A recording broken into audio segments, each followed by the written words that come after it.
ವಿಜಯನಗರದ ರಾಜನರ್ತಕಿ ಚಿನ್ನಾದೇವಿಯ ಬಳಿಯಲ್ಲಿದ್ದ ರಾಜರತ್ನ ಮಾಲೆಯನ್ನು ಅಪಹರಿಸಿ ತರಲು ತಾವು ಕಳಿಸಿದ ಸೈನಿಕರು ಬರಿಗೈಯಿಂದ ಹಿಂತಿರುಗಂತೆ ಹುಜೂರ್. ಶುದ್ಧ ವಿವೇಕಿಗಳು, ಒಂದು ಸಣ್ಣ ಕಾರ್ಯವನ್ನು ನೆರವೇರಿಸಲಾಗದ ನಿಷ್ಪ್ರಯೋಜಕರು. ಯಾವ ಮಾಲೆಯನ್ನು ಧರಿಸಿದರೆ ಚಕ್ರವರ್ತಿ ಪದವಿ ದೊರೆಯುವುದೆಂಬ ನಂಬಿಕೆ ಇರುವುದೋ ಆ ಹಿಂದೂ ರಾಜರತ್ನ ಮಾಲೆಯನ್ನು ಮಾನವೇಶದಿಂದ ಸ್ವಯಂ ನಾವೇ ಹೋಗಿ ಪಡೆದು ಬರುತ್ತೇವೆ.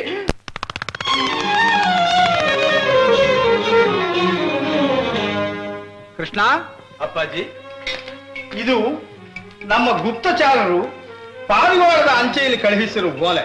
ಓದು.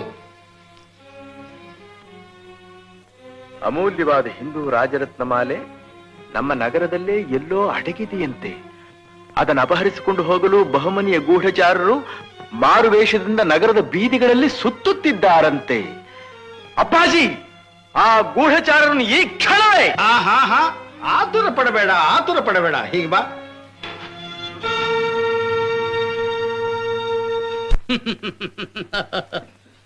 ಚಿನ್ನಮ್ಮಾಜಿ, ನಮಗೆ ಬೇಕಾದ ಹಿಂದೂ ರಾಜರತ್ನ ಮಾಲೆ ನಿಮ್ಮಲ್ಲಿದೆ. ಎಲ್ಲಿ ಬಚ್ಚಿಟ್ಟಿದ್ದೀರಿ ಒಳ್ಳೆಯ ಮಾತಿನಿಂದ ಹೇಳಿಬಿಡಿ, ಇಲ್ಲ ನಿಮ್ಮ ದೇವರಾಣ ನೀವು ಸಾಯುತ್ತೀರಿ. ಎಲ್ಲ ಜಂಬದ ಕೋಳಿಗಳ, ನಮ್ಮ ದೇವರ ಹೆಸರೇ ಮಹಾಕಾಲ ಮೃತ್ಯುಂಜಯ. ಅಚ್ಚಾ, ಅವನನ್ನೇ ನೆನೆಸಿಕೊಳ್ಳಿ. ಇನ್ನು ಮುಂದೆ ನಾವು ಗೆದ್ದಾಳುವ ನಿಮ್ಮ ಈ ಹಿಂದೂ ಸಾಮ್ರಾಜ್ಯಕ್ಕೆ ನಿಮ್ಮ ಪ್ರಾಣವೇ ಮೊದಲ ಬಲಿಯಾಗಲಿ.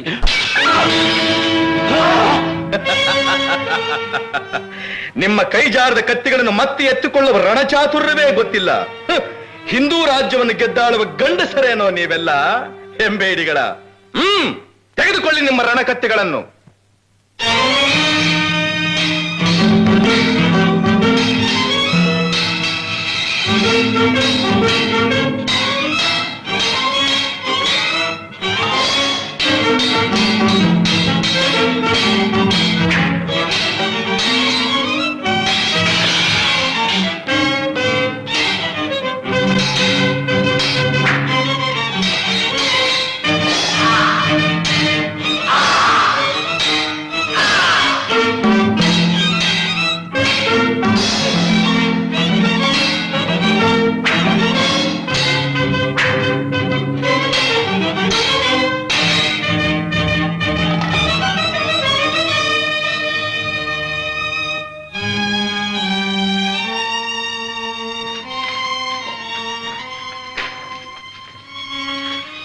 ಕೃಷ್ಣ, ಭಲೆ ರಾಮನಾಯಕ, ಇವರನ್ನೆಲ್ಲ ಆನೆಗೊಂದಿ ಕಾರಾಗೃಹಕ್ಕೆ ತಳ್ಳು. ಕೃಷ್ಣ, ಅಪ್ಪಾಜಿ, ನಾವು ಬಂದ ಒಂದು ಕಾರ್ಯ ಮುಗೀತು. ಮತ್ತೊಂದು ರತ್ನಹಾರದ ವಿಷಯ ತಾನೆ? ಹೌದು. ನಿಂತಿರುವಳಲ್ಲ ವಿಜಯನಗರದ ರಾಜ ನರ್ತಕಿ. ಹೋಗು, ವಿಚಾರಿಸು. ಹೇಳು. ಮಹಾಮಂತ್ರಿಗಳು ಕೇಳುತ್ತಿದ್ದಾರೆ. ಎಲ್ಲಿ ರಾಜರತ್ನ ಮಾಲೆ? ರಾಜರತ್ನಮಾಲೆ? ಯಾವ ರಾಜರತ್ನಮಾಲೆ? ನನ್ನ ಮೈ ಮೇಲೆ ಯಾವ ರತ್ನಮಾಲೆಯೂ ಇಲ್ಲ, ಮನೆಯಲ್ಲೂ ಇಲ್ಲ. ಮೊದಲನೇ ಮಾತು ನಿಜ, ಆದರೆ ಎರಡನೇ ಮಾತು ಸ್ವಲ್ಪ ಸಂದೇಹ. ತಮಗ ಸಂದೇಹವಿದ್ದರೆ ಮನೆಯೆಲ್ಲ ನೀವೇ ಪರಿಶೋಧಿಸಬಹುದು.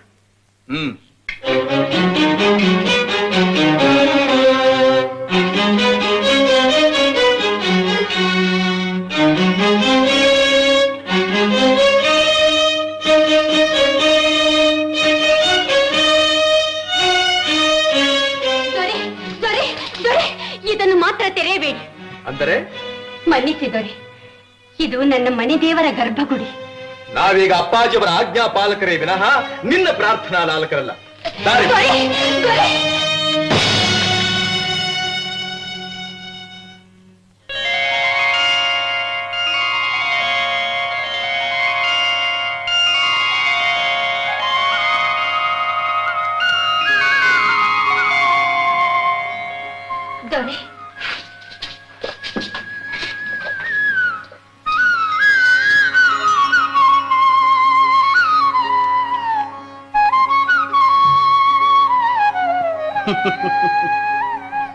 ಅನರ್ಘ್ಯ ಹಿಂದೂ ರಾಜರತ್ನ ಮಾಲೆ ಸೇರಬೇಕಾದ ಸ್ಥಳದಲ್ಲಿ ಸೇರಿದೆ. ನಡೀಲಿ ನಡೀಲಿ.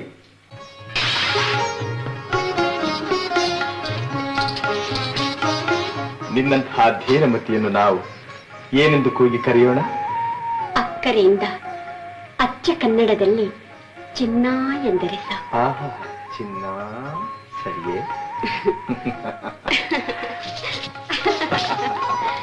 ಚಿನ್ನ, ನಾವೇ ನಿನ್ನ ಅನುರಾಗದ ಆರಾಧ್ಯ ದೈವವೇ? ಆತ್ಮಸಾಕ್ಷಿ. ಅಲ್ಲ, ನಮ್ಮಲ್ಲಿ ಅದೇನು ಮಹತ್ವವನ್ನು ಕಂಡು ನೀನು ಮನಸಾರ ಪ್ರೇಮಿಸಿ ಪೂಜಿಸುತ್ತಿರುವೆ? ರಾಧೆ ಶ್ರೀಕೃಷ್ಣನಲ್ಲಿ ಏನನ್ನು ಕಂಡು ಪ್ರೇಮಿಸಿ ಪೂಜಿಸಿದಳು ದೊರೆ. ಶ್ರೀಕೃಷ್ಣ ಭಗವದ್ಗೀತಾಚಾರ್ಯನಾದ ಅವತಾರ ಪುರುಷ ಚಿನ್ನ. ನನ್ನ ಪಾಲಿಗೆ ನೀವೇ ಅಂಥ ಮಹಾಪುರುಷ ರತ್ನ ದೊರೆ. ಚಿನ್ನ, ನಿನ್ನ ರೂಪ ಲಾವಣ್ಯದಷ್ಟೇ ನಿನ್ನ ಮಾತು ಮನಸ್ಸೂ ಸಹ ನಮಗೆ ಮಧುರಾಧರ ಮೋಹಕವಾಗಿದೆ. ಇದಾವುದೋ ಜನ್ಮ ಜನ್ಮಾಂತರದ ಪ್ರೇಮಾನುಬಂಧ. ಮತ್ತೆ ಈ ಜನ್ಮದಲ್ಲಿ ನಮ್ಮಿಬ್ಬರನ್ನು ಒಂದೆಡೆಗೆ ತಂದು ಬಂಧಿಸಿದ ಹಾಗಿದೆ. ದೊರೆ, ಈ ಬಂಧನ ನಿಮ್ಮ ಮನಸ್ಸಿಗೆ ಹಿತವಾಗಿದೆಯೇ? ಚಿನ್ನ, ಜೇನು ಹುಳಿಯಾಗಿರುತ್ತದೆಯೇ? ಕೆನೆ ಹಾಲು ಕಹಿಯಾಗಿರುತ್ತದೆಯೇ? ಹಾಗಾದರೆ ನನ್ನ ಈ ಸ್ನೇಹ ಸಂಬಂಧ ನಿಮಗೆ ಮೆಚ್ಚುಗೆ ಆಗಿದೆಯೇ ದೊರೆ? ಕನಸಿನಲ್ಲಿ ಬೇಕಾದರೂ ಕೇಳು, ಮರೆಯದೆ ತೊದಲದೇ ಹೇಳುತ್ತೇವೆ. ನವನವೋಲ್ಲಾಸವಾದ ನಿನ್ನ ಕಣ್ಣುಗಳಲ್ಲಿ ರಸಿಕತೆ ತುಂಬಿ ತುಳುಕಾಡುತ್ತಿದೆ.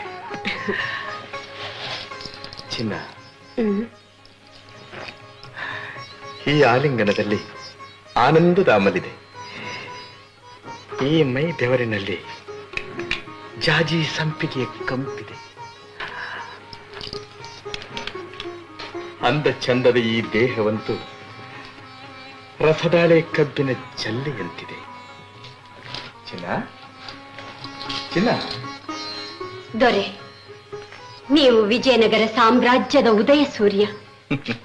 ನಾನು ಆ ಸಾಮ್ರಾಜ್ಯದ ಹಳ್ಳದ ನೀರಿನ ತಾವರೆ ಹೂವು. ನಮ್ಮ ಈ ಪ್ರೇಮದ ಗೆಲುವು ನಾಳಿನ ಸೋಲಾಗಿ ನಮ್ಮ ಬಾಳು ನಗೆಪಾಟಲಾಗಬಾರದು. ಚಿನ್ನ, ನಾವು ಅಖಂಡ ಸಾಮ್ರಾಜ್ಯ ಸಂಪತ್ತುಗಳ ಆಸೆಯಿಂದ ಒಲಿದು ಬಂದ ನಿನ್ನಂತಹ ಸಿರಿದೇವತೆಯನ್ನು ನಡುನೀರಲ್ಲಿ ಕೈ ಬಿಡುವ ಹೇಡಿಗಳೆಂದು ಭಾವಿಸಿದೆಯಾ? ನಮ್ಮ ಮಾತಿನಲ್ಲಿ ನಂಬಿಕೆ ಇಡು. ನಾವು ಜನಸಾಮಾನ್ಯರಾಗಿದ್ದರೂ ಸರಿ, ಸಾಮ್ರಾಟರಾದರೂ ಸರಿ, ಆಜೀವ ಪರ್ಯಂತರ ನಿನ್ನ ಕೈ ಬಿಡುವುದಿಲ್ಲ. ಬಾ.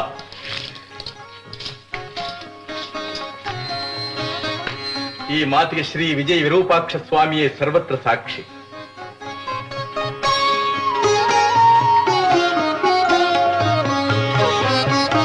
ಈಗಲಾದರೂ ನಿನ್ನ ಅಂತರಂಗದ ಅನುಮಾನ ಪರಿಹಾರವಾಯಿತೆ?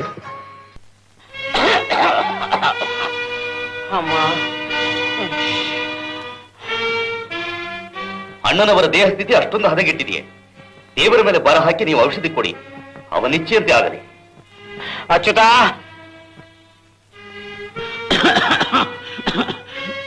ಇನ್ನು ನಮ್ಮ ಕಾಲವು ಮುಗಿಯಿತು. ಅದನ್ನು ಬೇಡಿ ಪ್ರಭು. ನಾವು ಜೀವದಿಂದಿರುವಾಗಲೇ ನಮ್ಮ ಕುಮಾರನಿಗೆ ಪಟ್ಟ ಕಟ್ಟಬೇಕೆಂಬುದೇ ನಮ್ಮ ಆಸೆ. ಅದನ್ನು ನೀನೇ ನೆರವೇರಿಸಬೇಕು ಅಚ್ಯುತ, ನೀನೇ ನೆರವೇರಿಸಬೇಕು. ಕುಮಾರನಿಗೆ ಪಟ್ಟವೇ? ಕೃಷ್ಣದೇವರಾಗಿ ಬದುಕಿರುವವರೆಗೂ ಅದು ಸಾಧ್ಯವಿಲ್ಲ ಪ್ರಭು. ಅದೇಕೆ ಸಾಧ್ಯವಿಲ್ಲ? ಈಗ ಒಳ್ಳೆಯವನಂತೆ ನಟಿಸಿದರೂ ಅವನು ಬೂದಿ ಮುಚ್ಚಿದ ಕೆಂಡ. ಅವನೇ ನಿಮ್ಮ ಹಿತಶತ್ರು. ನಿಮ್ಮ ಮರಣಾನಂತರ ನಿಮ್ಮ ಮಗನಿಗೆ ಸಿಗುವುದು ಸಿಂಹಾಸನವಲ್ಲ, ಸೆರೆಮನೆ. ನಮ್ಮ ಕುಮಾರನೇ ಈ ಸಿಂಹಾಸನವನ್ನು ಆಳಬೇಕು. ಹಾಗಾದರೆ ಪ್ರಭು ವಿಜಯೀ ಭವ. ಅಪ್ಪಾಜಿಯವರೇ ಬಂದಿರುವರು. ಈ ಕೆಲಸ ಅವರಿದ್ದರೆ ಸಾಧ್ಯ. ಜಯ ವಿಜಯೀ ಭವ. ಬನ್ನಿ ಅಪ್ಪಾಜಿ, ಬನ್ನಿ. ಅಯ್ಯೋ, ಪ್ರಭುಗಳ ಆರೋಗ್ಯ ಈಗ ಹೇಗಿದೆ? ನಾವಂತೂ ಎಣ್ಣೆ ತೀರದ ನಂದಾದೀಪದಂತೆ ಆರುವುದು ಈಗಲೂ ಆಗಲೂ. ಮಂತ್ರಿಗಳೇ, ಅಂಧನು ಸಿಂಹಾಸನವನ್ನೇರಲು ಸಾಧ್ಯವೇ? ಅದು ಹೇಗೆ ಸಾಧ್ಯ ಪ್ರಭು? ದೇಶಕ್ಕೆ ಕಣ್ಣಾಗಿರಬೇಕಾದ ಮಹಾರಾಜ ಕುರುಡನಾದರೆ ರಾಜ್ಯವಾಳುವುದೆಂತೂ? ರಾಜ್ಯಾಂಗ ನೀತಿ ಇದನ್ನು ಒಪ್ಪುವುದಿಲ್ಲ. ಇದು ಶಾಸ್ತ್ರ ಸಮ್ಮತವೂ ಅಲ್ಲ. ಹಾಗಾದರೆ ನೀವು ಕೃಷ್ಣದೇವರಾಯನ ಕಣ್ಣುಗಳನ್ನು ಕೇಳಿಸಿ ನಮಗೆ ತಂದು ತೋರಿಸಬೇಕು. ಇದೇನು ಹೇಳುತ್ತಿರುವಿರಿ ಪ್ರಭು? ನಿರಪರಾಧಿಯಾದ ಕೃಷ್ಣನ ಕಣ್ಣುಗಳನ್ನು ಕೇಳಿಸುವುದೇ ಕಾರಣ? ನಮ್ಮ ಕುಮಾರನ ಸಿಂಹಾಸನೇರುವುದಕ್ಕೆ ಅವನು ಕಂಟಕ ಪ್ರಾಯನಾಗಿದ್ದಾನೆ. ಅವನು ಅಂಧನಾದರೆ ನಮ್ಮ ಕುಮಾರನ ಪದವಿಗೆ ಪ್ರತಿಸ್ಪರ್ಧೆಯಾಗಲಾರ. ಪ್ರಭು, ಆಲೋಚಿಸಿ ನೋಡಿ ಪ್ರಭು. ಯಾವ ತಪ್ಪನ್ನು ಅರಿಯದ ಪರಮ ರಾಜನಿಷ್ಠನಾದ ಕೃಷ್ಣನನ್ನು ಕುರುಡನಾಗಿ ಮಾಡಿದರೆ ರಾಜ್ಯಕ್ಕೆ ಅದು ಖಂಡಿತ ಒಳಿತಲ್ಲ. ಇದು ಅಕ್ರಮ, ಅನೀತಿ, ಅನ್ಯಾಯ, ಅನವಶ್ಯಕ. ಮಹಾಮಂತ್ರಿ ಭ್ರಾತೃಗಳೇ, ಕೃಷ್ಣ ನಿಮ್ಮ ಸಾಕ ಮಗನೆಂಬ ಅಭಿಮಾನದಿಂದ ನೀವು ರಾಜಾಜ್ಞೆ ಧಿಕ್ಕರಿಸಿ ನೀವು ರಾಜದ್ರೋಹಿಗಳಾಗುವ ಕಾಲ ಬಂದಿತೆಂದು ನಾವೆಂದೂ ಎಣಿಸಿರಲಿಲ್ಲ. ನಾವು ರಾಜದ್ರೋಹಿಯೇ? ಶಾಂತಂ ಪಾಪಂ, ಶಾಂತಂ ಪಾಪಂ. ದೇಶ ಸೇವೆಯೇ ಯೇಷ ಸೇವೆ ಎಂದು ನಾವು ನಂಬಿರುವುದು. ಆಗಲಿ, ಸಾಮ್ರಾಜ್ಯದ ಉಪ್ಪು ತಿಂದ ಈ ದೇಹ ಅದಕ್ಕೆಂದಿಗೂ ಎರಡು ಬಗೆಯುವುದಿಲ್ಲ. ಹಾಗಿದ್ದರೆ ಹೋಗಿ, ಈಗಿಂದೀಗಲೇ ಕಾರ್ಯವನ್ನು ನೆರವೇರಿಸಿ. ಪ್ರಭು ಚಿತ್ತ. ವಿನಾಶ ಕಾಲಕ್ಕೆ ವಿಪರೀತ ಬುದ್ಧಿ. ಈಗಲೋ ಆಗಲೋ ಅಂತ ಸಾವಿನ ಹಾಸಿಗೆಯಲ್ಲಿರೋ ಮಹಾರಾಜ ವೀರ ನರಸಿಂಹರಾಯರಿಗೆ ನನ್ನ ಕೃಷ್ಣನ ಕಣ್ಣು ಕೀಳಿಸಿ ಹಾಕೋದೇ ಕೊನೆ ಆಸೆನೆ. ಮುಕ್ಕೋಟಿ ಕನ್ನಡಿಗರ ಪುಣ್ಯದ ಕಣ್ಮಣಿಯನ್ನು ಕುರುಡನನ್ನಾಗಿ ಮಾಡಿ ಹೋಗುವ ಹಾಗೆತನೆ ಯಾಕೆ ಈ ದೊರೆಗೆ? ಅಮ್ಮಾಜಿ, ಇದೆಲ್ಲ ದೊರೆಗಳ ಸ್ವಂತ ಬುದ್ಧಿ ಸಂಚಲ್ಲ. ಅವರನ್ನು ಸುತ್ತುಗಟ್ಟಿರುವ ಆ ಪಾಪಿಷ್ಠ ಅಚ್ಯುತಾಯ ಒಳಸಂಚು. ಅಪ್ಪಾಜಿ ಅವರ ಚಾಣಕ್ಯ ಬುದ್ಧಿಗೆ ಪ್ರತಿಸ್ಪರ್ಧಿ ಮುದ್ರಾ ರಾಕ್ಷಸನಾಗಿದ್ದಾನೆ ಆ ದುಷ್ಟ ದಾಯಾದಿ. ಅಪ್ಪ, ದಾಯಾದಿಗಳ ಮನಸ್ಸು ದನಗಳ ಮನಸ್ಸು ಒಂದೇ ಅನ್ನೋ ಗಾದೆ ಮಾತು ನಿಜ. ನೀವು ವೀರ ನರಸಿಂಹರಾಯರು ಹಿತ್ತಾಳೆ ಕಿವಿ ಹುಚ್ಚದೊರೆ ಅಂತ ತಿಳಿದು ಇಂಥ ದುಷ್ಟಾಜ್ಞೆಯನ್ನು ನೆರವೇರಿಸ್ತೀನಿ ಅನ್ನೋ ಭಾರನ ನಿಮ್ಮ ತಲೆ ಮೇಲೆ ಯಾಕೆ ಹೊತ್ಕೊಂಡ್ರಿ? ಕಮಲ, ನಾವು ಈ ಸಾಮ್ರಾಜ್ಯದ ಉಪ್ಪನ್ನು ತಿಂದೇ ಮುಪ್ಪಾಗುತ್ತಿರುವ ಸ್ವಾಮಿ ಸೇವಕರು. ಸ್ವಾಮಿ ಆಜ್ಞೆ ತಪ್ಪೋ ಸರಿಯೋ ಅದರ ವಿಮರ್ಶೆಯನ್ನು ಪಂಪಾ ವಿರೂಪಾಕ್ಷನಿಗೆ ಒಪ್ಪಿಸಿದ್ದೇವೆ. ಮಹಾರಾಜಾಧಿರಾಜ ವೀರ ನರಸಿಂಹರಾಯರ ಕೊನೆ ಆಸೆಯನ್ನು ನೆರವೇರಿಸುವುದೆಷ್ಟೋ ಅಷ್ಟೇ ನಮ್ಮ ಕರ್ತವ್ಯ. ಹಾಗಾದರೆ ಇದು ನಿಮ್ಮ ನಿರ್ಧಾರವೇ? ಕರ್ತವ್ಯ ಭ್ರಷ್ಟರಿಗೆ ನಮ್ಮ ನಾಡಿನಲ್ಲಿ ಬಾಳಿ ಬದುಕಲು ಸ್ಥಳವಿಲ್ಲ ಕಮಲ. ಸ್ಥಳವಿಲ್ಲದಿದ್ದರೆ ಬೇಡ, ನಡೆಯಿರಿ. ನೀವು, ನಾನು, ಕೃಷ್ಣ, ಗೋವಿಂದ, ತಿಮ್ಮಣ್ಣ ಐವರು ಎಲ್ಲಿಯಾದರೂ ತಲೆಮರೆಸಿಕೊಂಡು ಹೊರಟು ಹೋಗೋಣ. ಈ ಅನರ್ಥಕಾರಿ ಆಡಳಿತದಲ್ಲಿ ಮೃಷ್ಟಾನ್ನವನ್ನು ತಿಂದು ಬಾಳುವುದಕ್ಕಿಂತ ಅಡವಿಯ ಮೃಗ ಪಕ್ಷಿಗಳೊಡನೆ ಸೇರಿಕೊಂಡು ಗೆಡ್ಡ ಗೆಣಸುಗಳನ್ನು ತಿಂದು ಜೀವಿಸೋಣ. ನಡೆಯಿರಿ. ಕಮಲ, ಹಿಂದೂ ಧರ್ಮದ ಹಿನ್ನೆಲೆಯಾದ ಈ ವಿಜಯನಗರ ಸಾಮ್ರಾಜ್ಯವೇ ನಮ್ಮ ಜೀವಮಾನದ ಮೋಕ್ಷಧಾಮ. ಇಲ್ಲಿಯ ಪ್ರಭುತ್ವದ ಶ್ರೇಯಸ್ಸೇ ನಮ್ಮ ಯಶಸ್ಸು. ಹಾಗಾದ ಮೇಲೆ ನಿಮ್ಮ ಮನಸ್ಸನ್ನು ಮಾರ್ಪಡಿಸಿಕೊಳ್ಳಿ. ನನ್ನ ಕಣ್ಣುಗಳನ್ನು ಕಿತ್ತುಕೊಟ್ಟು ನಿಮ್ಮ ಕರ್ತವ್ಯ ನಿಷ್ಠೆಯನ್ನು ಉಳಿಸಿಕೊಳ್ಳಿ. ಕಮಲ, ಇಲ್ಲಿ ನೋಡಿ, ಈ ನಮ್ಮ ಮಕ್ಕಳ ಕಣ್ಣುಗಳನ್ನು ಕಿತ್ತುಕೊಡಿ.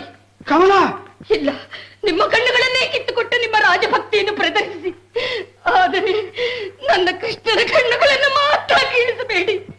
ಈ ಕೈಗಳನ್ನು ಕತ್ತರಿಸಿ. ಅಂದು ನೀವು ರಾಣಿ ನಾಗಲಾಂಬಾದೇವಿಯವರಿಗೆ ಕೊಟ್ಟ ಭಾಷೆಯನ್ನು ಮಾತ್ರ ಮರೆಯಬೇಡಿ. ನಮ್ಮ ಹಿಂದೂ ಧರ್ಮ ಸಾಮ್ರಾಜ್ಯ ಅನ್ಯಾಕ್ರಾಂತವಾಗುವುದಕ್ಕೆ ಮಾತ್ರ ಅವಕಾಶ ಕೊಡಬೇಡಿ. ಅಮ್ಮಾಜಿ, ಅಮ್ಮಾಜಿ, ಅಮ್ಮಾಜಿ, ಏನಿದು? ನಡೆದದ್ದಾದ್ರೂ ಏನು? ಹೇಳಿ ಅಮ್ಮಾಜಿ, ಹೇಳಿ ಅಮ್ಮಾಜಿ. ಗೋವಿಂದ, ತಿಮ್ಮಣ್ಣ, ಯಾಕೆಲ್ಲ ಮೌನವಾಗಿದ್ದೀರಿ? ನಾವು ಬಂದರೆ ಬಾ ಎಂದು ಆದರಿಸುತ್ತಿದ್ದ ಅಮ್ಮಾಜಿಯವರು ಇಂದೇಕೆ ಹೀಗೆ ಮೌನ ತಾಳಿದ್ದಾರೆ? ಹೇಳು ಗೋವಿಂದ. ತಿಮ್ಮಣ್ಣ, ಅಪ್ಪಾಜಿ, ಅಪ್ಪಾಜಿ, ನಿಮ್ಮ ಕಣ್ಣಲ್ಲಿ ನೀರು, ನಿಮ್ಮ ಕಣ್ಣಲ್ಲಿ ನೀರು. ಮಹಾಪ್ರಳಯವೇ ಬಂದು ವಿಜಯನಗರ ಸಾಮ್ರಾಜ್ಯದ ಬುನಾದಿಯನ್ನೇ ಅಲುಗಾಡಿಸಿದರು. ಅದನ್ನು ಎದುರಿಸಿ ನಿಲ್ಲುವ ನಿಮ್ಮಂತಹ ಧೀಮಂತ ಮೂರ್ತಿಯ ಕಣ್ಣಲ್ಲಿ ನೀರು. ಹೇಳಿ, ಏನು ಕಾರಣ? ಯಾರಿಂದ ನಿಮ್ಮ ಕಣ್ಣು ಅಲಿಗಳಲ್ಲಿ ಕಂಬನಿ ತುಂಬಿ ಚಿಮ್ಮುತ್ತಿದೆ? ಅವರು ಮಿತ್ರವರ್ಗದವರೇ ಆಗಿದ್ದರೂ ಸರಿ, ಶತ್ರು ವರ್ಗದವರೇ ಆಗಿದ್ದರೂ ಸರಿ, ತಕ್ಕ ಶಾಸ್ತಿ ಮಾಡುತ್ತೇವೆ. ಹೇಳಿ. ನಾವೇನೆಂದು ಹೇಳೋಣ ಕೃಷ್ಣ? ಕಿರೀಟವೇ ತಲೆಯನ್ನು ತಿನ್ನುತ್ತಿದೆ. ಪ್ರಾಮಾಣಿಕತೆಯೇ ಪ್ರಾಣಾಪಾಯಕಾರಿಯಾಗಿದೆ. ಕರಳೆ ಗರಗಸವಾಗಿ ಕೊರಳು ಕೊಯ್ಯುತ್ತಿದೆ ಕೃಷ್ಣ, ಕೊರಳು ಕೊಯ್ಯುತ್ತಿದೆ. ಅಮ್ಮಾಜಿ, ಮುಚ್ಚು ಮಾತಾಡಬೇಡಿ, ಬಿಚ್ಚು ಮಾತಿನಿಂದ ಹೇಳಿ. ನಾವು ಜೀವಂತವಾಗಿರುವ ತನಕ ನೀವು ಎಂದೂ ಯಾವುದಕ್ಕೂ ಕಣ್ಣೀರಿಡಕೂಡದು. ಹೇಳಿ, ನಡೆದದ್ದಾದ್ರೂ ಏನು? ನಿಮ್ಮ ಅಣ್ಣಂದಿರು, ನಿಮ್ಮ ಅಯ್ಯೋ, ನಾ ಹೇಳಲಾರೆ. ನನ್ನ ಅಣ್ಣಂದಿರು ಅವರು ಅತೀವ್ರ ಅನಾರೋಗ್ಯದಲ್ಲಿದ್ದರು. ಈಗ ಇನ್ನೂ ಸತ್ತಿಲ್ಲ. ಸಾಯುವ ಮುನ್ನ ನಿನ್ನ ಕಣ್ಣುಗಳನ್ನು ನಿನ್ನ ಅಪ್ಪಾಜಿಯವರೇ ಕೀಳಿಸಿ ಅವರಿಗೆ ತೋರಿಸಬೇಕಂತ. ಅಪ್ಪಾಜಿ, ಈ ಅಕಾರ್ಯವೇ ಮಹಾರಾಜರ ಕೊನೆ ಆಸೆಯಂತೆ, ನಿನ್ನ ಅಪ್ಪಾಜಿಯವರೇ ಮಾಡಬೇಕಾದ ಕರ್ತವ್ಯವಂತೆ.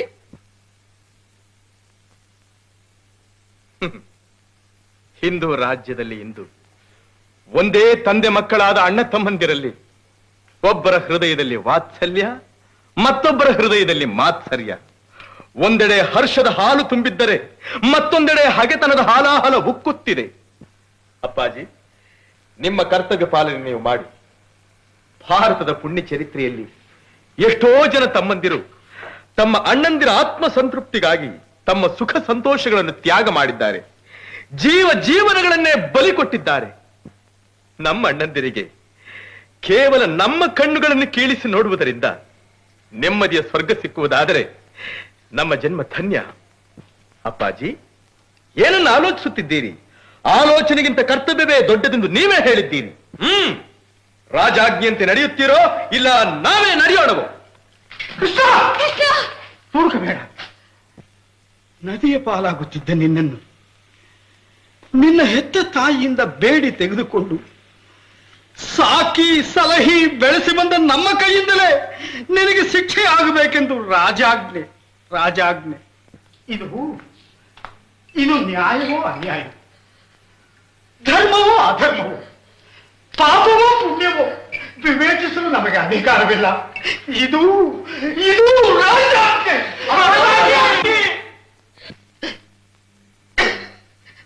ಸ್ವಯಂ ನಾವೇ ನಿನ್ನ ಕಣ್ಣುಗಳನ್ನು ಕಿತ್ತು ಬಿಡುತ್ತೇವೆ.